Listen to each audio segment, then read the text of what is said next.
So I came across this video where it's like this woman, she's a bit vulnerable. She said a couple of things that I thought were quite interesting. I'm sitting here with just this horrible realization.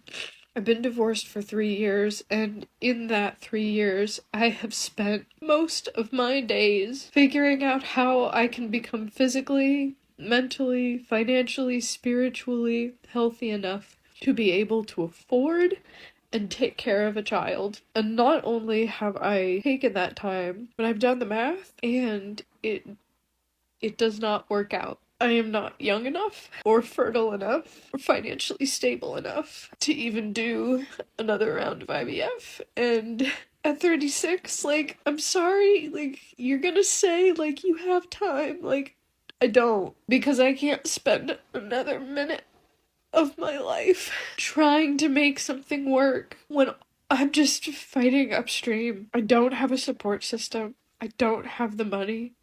I don't have the resources or the community, and it just kills me that I had embryos with my ex-husband that were viable, and they're just gone now. And my future with those children, and my life as a mother, it's gone. It's not just that it's gone, it's the fact that it was decided for me by so many other people and factors.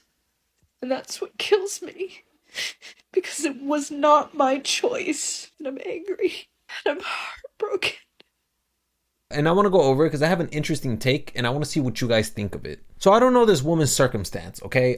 She says that she doesn't have the financial means. To me, it kind of sounds like she was a stay-at-home person with her husband or boyfriend, husband, right? It could be that, I'm not sure. It could also be the case that she probably doesn't have a college degree and therefore she cannot possess a high-paying job so she can financially secure herself and her potential kids. She also talked about how she didn't want to do an IVF, which is in vitro fertilization. And from what I've read, it seems like IVFs come with a lot of risks, you know, preterm birth, maternal diabetes, which is pretty interesting. It kind of makes sense why she doesn't want to do it again, because it's a whole hassle to have to do that. Another thing that I want to talk about is this is the part where she talks about how it's not her fault. Instead, she says that it's factors beyond her control, or not even beyond her control. She just says factors and her social circle. And I know people are going to say something along the lines of, oh, look at her. Now she's pawning off accountability and she's not taking any of the blame. I agree to a certain extent. However,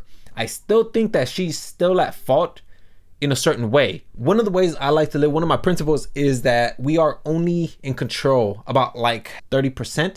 And then the rest, the 70%, environmental factors and social factors like friends. And I know that there's going to be people out there who are just going to call BS on this, because I have a couple of screenshots here of comments when they were talking about this video about how like this woman does no self-reflecting whatsoever, which to a certain degree, I agree with it. However, the thing is that I believe self-reflecting is a skill within itself, because you can self-reflect. However, if you don't know how to self-reflect effectively, then you will probably never get out of the position that you're in, because you don't know what's surrounding you. And this is why I say that it's not men's fault either, being in the position that they're in, because if you take a look at some of the stats, some of the obstacles are just very heavy on men, especially when they have way too many obstacles that they have to face. It makes it so much more difficult for them to catch up. So if we take a look at some of the academic standards for men, you can see that in almost every aspect, men are just doing very terrible. Now, again, I don't want to make this about men, because obviously I want to talk about women, but I do want to go ahead and showcase to the men who are watching me that it's not women's fault, but it's not men's fault either, because it's kind of like this like chain reaction that we kind of are a part of. So if we're not doing well in school, then when we go into our waking lives, into the real world after 18, we start to realize that our world isn't exactly like the academic world. The real world is a lot tougher, it's a lot more robust, and it's very difficult to navigate, especially if you don't have the tools to navigate it properly. So for instance, like how often do we know that we're in groupthink? I guess I'd give myself a 10. Okay, I guess I'd give myself a 10. I'll but give you there's a 10, girl. I'll give you a 10 too. There's some like, I can be a little crazy, but other than that, I'm a 10. I'm a 10. I'm a catch. What can I say? I guess, yeah, I'm a 10 too. Self-love.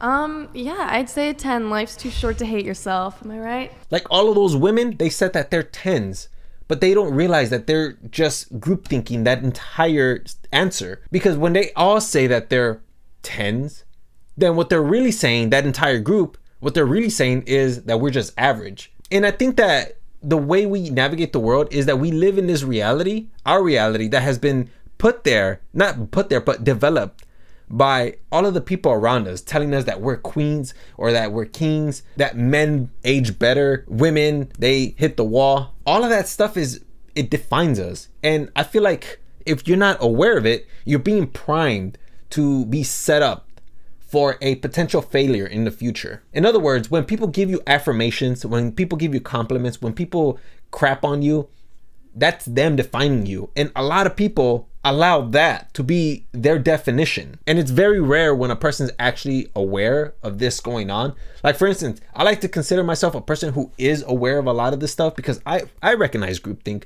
I recognize subjective validation. I recognize confirmation bias. I recognize priming. I recognize all of these psychological behaviors that we all exhibit. And if we're not properly equipped to handle any of that stuff, then we're gonna end up like this woman, believing all the women who told her that she deserved better. She probably ended up breaking up with this guy because she thought she deserved better. She probably ended up breaking up with this guy because her friends around her were probably telling her that he's a loser and that she's gonna be nowhere with this guy. And so she ended up breaking it off and then realized that, oh man, what did I do? I can't believe I listened to my girlfriends. And this is why men don't like to approach women anymore. Men don't want to be called creeps. And so therefore, they don't go up to women out of fear of being called a creep. When somebody tells you that you're a creep, even though you're not a creep, you start to believe it and you start to give it life. And then that idea of you being a creep starts to exist. And therefore, you start to see yourself as a creep. Because again, people are defining you. Just like they define this woman. Maybe they define her in a positive way, but that too much positivity was actually a negative. I hope I'm making sense. I feel like I'm just jumbling all of this stuff. Yeah, so I'm just gonna go ahead and leave it there. I do absolutely feel bad for this woman. I think to some degree she has to take accountability for her actions, but I believe she kind of is. Don't try to just pawn off everything. I think it's absolutely important for a person to recognize that it's their fault as well and just kind of improve from that. So yeah, I'm just gonna go ahead and leave that there, and yeah, hopefully you guys learned something today.